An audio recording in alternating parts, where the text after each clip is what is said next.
Mən Bağırov Aytən Çingiz qızı 1-ci Qarabağ müharibəsinin şəhid qızıyam.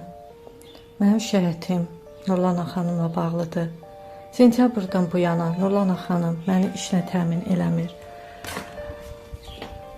Şəhidlərimə baxan yoxdur. Heç hara müraciət edirəm, heç kim mənim şikayətimə baxmır. Yaşayışım budur, bu vəziyyətdə yaşayıram.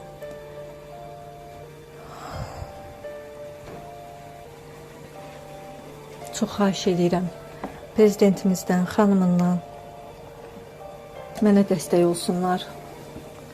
Nurlana xanımın yanına gedib iş istəyəndə kasıflara iş verirəm. Yəni mənim yaşayışım da budur. Bundan artıq kasıf nə cür ola bilər bilmirəm. Yaşayışım bu 2 otaqdan ibarətdir.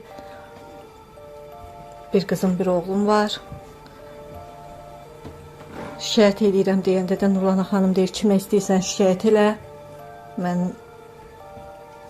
Yəni kimə istəyirsən şikayət elə. Mən də üzümü tuturam xalqıma, prezidentimizə, xanımına çox xahiş edirəm ki, köməklik eləsinlər. Bu Nurlana xanıma insaf verilsin ki, məni işlə təmin eləsin.